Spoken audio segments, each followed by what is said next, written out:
Hello friends, welcome to my channel. Friends, कैसे हैं आप? आशा करती हूँ अच्छे होंगे, स्वस्थ होंगे, मस्त होंगे।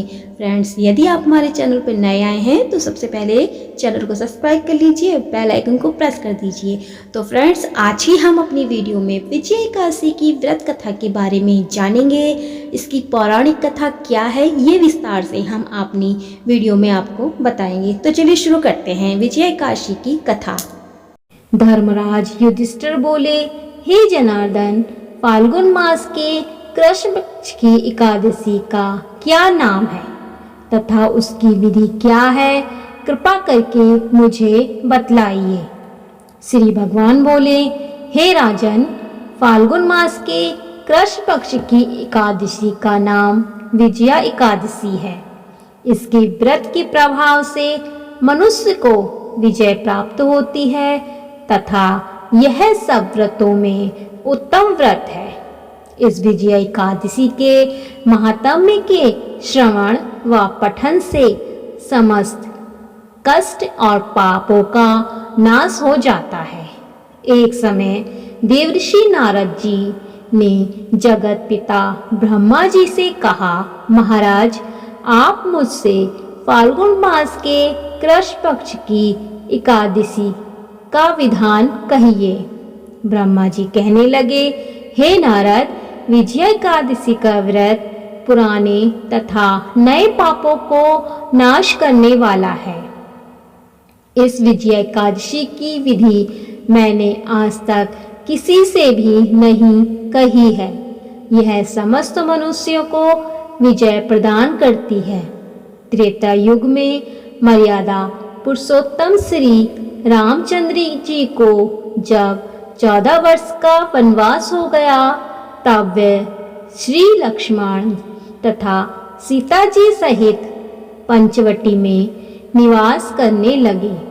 वहां पर दुष्ट रावण ने जब सीता जी का हरण किया, तब इस समाचार से श्री रामचंद्र जी तथा लक्ष्मण अत्यंत व्याकुल हुए और सीता जी की खोज में चल दिए।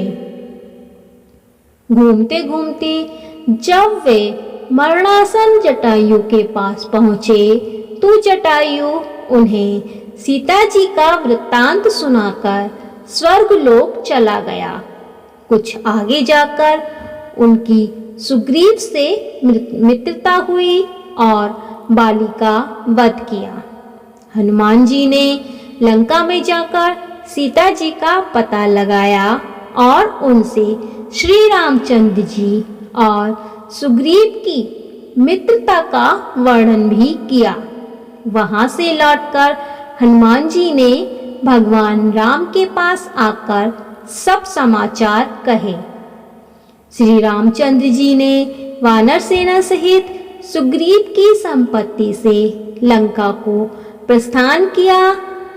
जब श्री रामचंद्र जी समुद्र से किनारे पहुंचे, तब उन्होंने मगरमच्छ आदि से युक्त उस अगाध समुद्र को देखकर लक्ष्मण जी से कहा कि इस समुद्र को हम किस प्रकार पार करेंगे।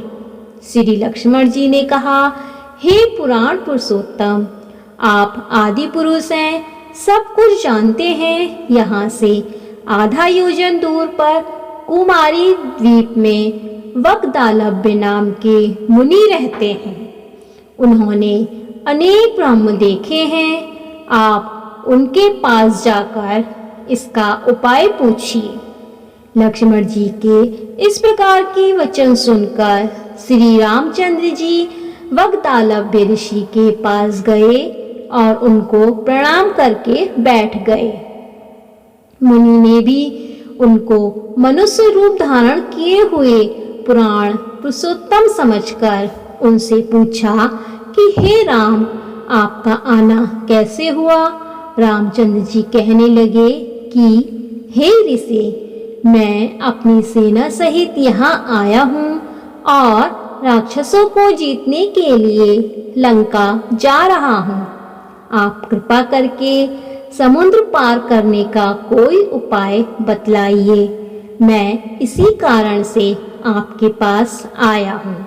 बकदालभ ऋषि बोले कि हे राम, फाल्गुन मास के कृष्ण पक्ष की एकादशी का उत्तम व्रत करने से निश्चय ही आपकी विजय होगी। साथ ही आप समुद्र भी अवश्य ही पार कर लेंगे। इस व्रत की विधि यह है कि दशमी के दिन स्वर्ण, चांदी, तांबा या मिट्टी का एक घड़ा बनाएं। उस घड़े को जल से भरकर तथा 5 पल्लव रख वेदिका पर स्थापित करें।